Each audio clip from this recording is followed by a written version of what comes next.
Hey guys, what's cracking? It is Krakenation here, and I'm coming at you guys today to talk about the next installment of our Pokemon competitive analysis series for Pokemon Sword and Shield Generation 8. So today we're going to be talking about COPPERAJAH. Before we get into that, if you guys want to go ahead and stay up to date with everything that I'm doing in Pokemon Sword and Shield, all these competitive analysis videos, and the wide variety of other content that's going to be coming your way, go ahead and click that subscribe button. This channel has recently exploded, and I just got to give a huge shout out to everyone that's been a part of that journey so far, and hopefully there's going to be a lot more to come in the future, guys. So if you want to be a part of our community, that said, we're building a community of people that want to improve their Pokemon competitive skills, and if you want to be a part of that, go ahead and click the Discord link below. You can go ahead and ask me any questions you want there, and I'll be much more likely to respond in a timely fashion than I would be to the wide amount of comments that I get in these videos that are a little hard to keep up with, and I'm doing my best to respond to as many as I can all the time. But just if you want to go ahead and click down there, that's going to be the best place to learn about all of that. Additionally, if you want to like this video, it is always really appreciated, guys. I just want to put that out there. But let's go ahead and talk about COPPERAJAH, shall we? So this Pokemon is a pure Steel type, which is interesting. You don't really see a lot of pure Steel types in Pokemon, especially not anymore. And so pure Steel type is going to be a pretty good Pokemon. I want to clue you guys in, kind of give you a spoiler for the rest of this video. I think COPPERAJAH's got the chops to be a pretty freaking good Pokemon. I think this could be easily a UU caliber Pokemon. It's just got a lot going for it. It's got a lot of good stats. It's got a lot of power to boot. So I think it's got a lot of potential. Taking a look at these abilities, it's got two abilities. The first one being Sheer Force. Sheer Force is known to give you all your moves a boost if they have a secondary effect. So those secondary effects are, for example, Flamethrower is like a move that has a 10% chance to burn your opponent. Sheer Force will get rid of that 10% chance, so you no longer have that burn chance, but instead it'll reward you with additional, like, I think it's 20 or 20% power to all of your moves, and so that's going to be quite powerful. Sheer Force is an ability that's been known to give people a lot of success with a lot of different Pokemon that get it. So for example, the best thing that comes to mind is Nidoking and Nidoqueen are really competitively viable, and that's primarily because of Sheer Force. Other Pokemon that comes to mind is like Landorus Incarnate has been banned in a lot of competitive formats, and that's because of Sheer Force.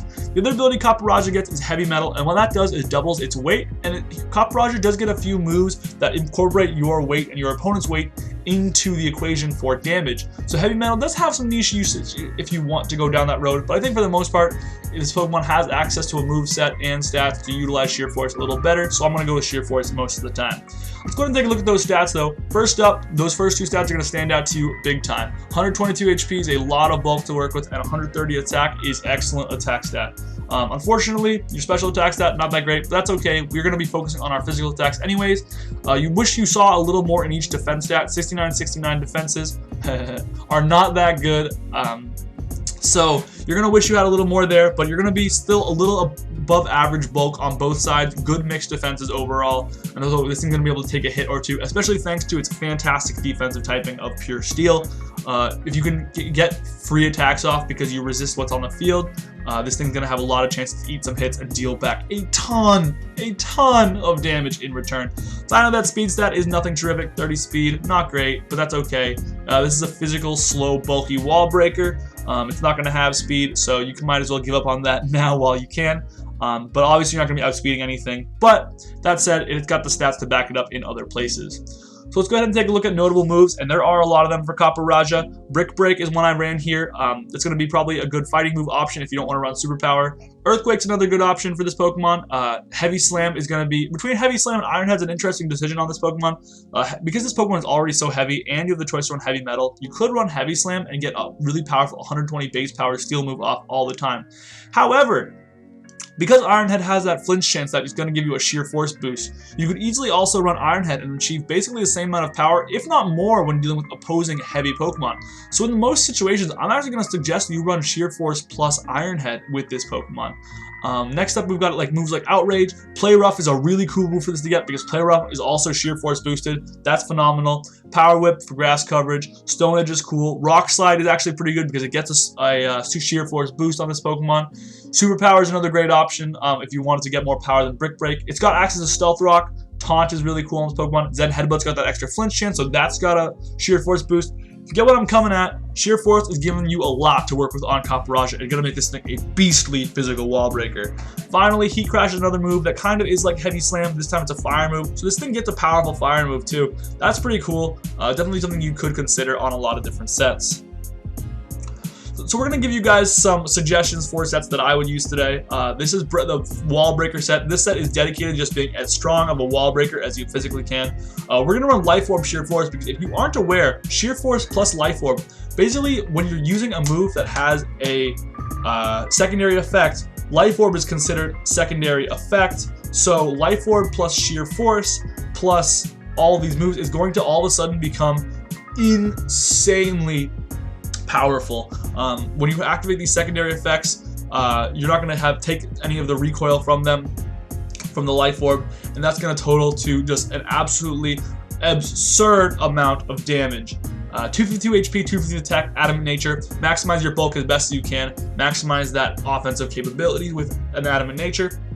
Now keep in mind, if you wanted to uninvest out of your HP stat and into a defense stat that is more relevant to the team you're building, you can definitely do that. It's got the HP stat to support that theory, but I'm just going 252 HP to maximize that overall bulk. Earthquake's going to be a good move you could run. Earthquake will not receive the Sheer Force boost, so keep in mind when you click Earthquake, you'll be taking Life Orb recoil. But Iron Head will probably be your best go-to move. Iron Head is a stab move, decent base power, gets the Life Orb, Sheer Force boost. That's going to be hitting really, really hard. Play Rough is also really good. Play Rough is going to hit things that you are not hitting with those other moves, and that's going to be really awesome. It's a powerful move, achieves good coverage. The final spot, we've got Rock Slide. We can achieve Edgequake coverage, Stab, and then also Play Rough. Another move you could run on here is Heat Crash, for example, if you want to run a fire move. You can run Zen Headbutt. It's got the move pool to support whatever you want to run. Power Whip even if you want to hit bulky waters. Oh my goodness. This thing's got the move pool. So you're going to be able to support this in a wide variety of ways, and it's going to be able to wall break for a lot of different teams and find moves that are going to fit on a team that you need it to fit on. The next set I've got here is a more defensively oriented set. We're still going to run the Sheer Force ability because it is just that good. It is so powerful. And I wouldn't recommend this set, to be totally honest. I would definitely opt for the second set, the set I just suggested. And if you really wanted to run Stealth Rocks, I would just get rid of a coverage move on that set and run Stealth Rocks there rather than run this set. But this set is for somebody who really wants to get some of that wall breaking potential, but wants to focus on also being a reliable rocker and getting maybe some more bulk in. So we're going to run Leftovers here to give you this Pokemon a little bit of chip recovery. 252 HP, 252 defense, Impish Nature is going to help maximize our physical defense. That's going to be really good for that steel typing. Finally, we're going to run Stealth Rock. Iron Head, Rock Slide are going to be really good options, and the Earthquake for your last spot.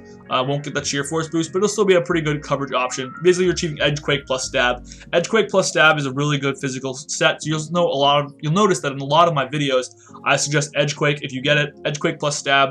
That's basically what that means. It's a rock move, a ground move, and then whatever your stabs are. Well, they're always going to be good go-tos because it just achieves a lot of neutral coverage, if not super effective. So let's summarize everything we just went over with some pros and some cons. So first up, this Pokemon's got terrific physical offense. This thing's got absolutely terrifying potential to hit devastatingly hard on the physical side without even needing to run a ban. It's got great offensive abilities in Sheer Force, obviously. Sheer Force is just such a good ability.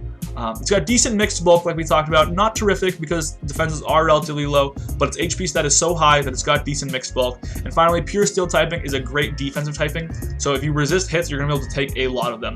There are some cons though. It is very slow. That's unfortunate. You're not going to be able to outspeed really just about anything. So you're going to have to rely on tanking hits before you get your attacks off. It's got no setup moves, kind of a bummer. If it got setup moves, that might be pretty cool. It's also got no recovery, and that's probably the biggest bummer here. If you got access to recovery, it would give you more chances to hit really hard, but it does not. So you have to be careful when you're using this Pokemon about getting whittled down over the course of the match and eventually being put in KO range. So some team options that I want to talk about are Cleaners. Because this Pokemon is a wall breaker, it's always going to be a good partner with Cleaners. A Flying type will also be a good partner. Steel types appreciate Flying types because they are resistant to or immune to, I should say, the ground type, and then resistant to fighting type that Steel types appreciate. And Steel types can switch into Ice types and Rock types for Flying types. So a Flying type will always be a really good partner. Similarly, a bulky Water will be a pretty decent partner as well. COPPERAJAH can switch into, sorry, not COPPERAJAH. COPPERAJAH can switch into the grass types that your water type will fear, and your water type can switch into the fire types that COPPERAJAH fears, and also hit those ground types super effectively. Wish support will be really good. Like we talked about, COPPERAJAH fears getting chipped down over the course of a match, and it has no access to recovery, so Wish support's going to be able to support it big time. Opposing wall breakers will be a big threat for you, however. If opposing wall breakers are even just a little bit faster than you, obviously it's going to be a big problem where they're going to hit you really, really hard. And your book is pretty good, but it might not be able to sustain a super effective stab earthquake from a wall breaker, for example. Also, excellent physical walls will still pose a problem for this Pokemon if you aren't running the right coverage move to hit it. That said, this Pokemon's got a lot of coverage, so in the right scenario, you should be able to support this or run the coverage you need to break through those walls. Let me know what you guys thought about this video. Let me know if you enjoy what you watched, and if you're excited to use COPPERAJAH or have a different suggestion for a set or a move, make sure you let me know in the comments section below. I'm pretty excited. This is actually one of the Pokemon that I'm more excited to use. This is my kind of Pokemon. I'm really known as a person who likes bulky offense, and this thing screams bulky offense, so I'm a big fan. If you guys want to continue to support the channel and stay up to date with everything I'm doing, make sure to click that subscribe button, leave a like, join our Discord chat, and become a part of our community. But until then, I will see you guys later. Krakenation out.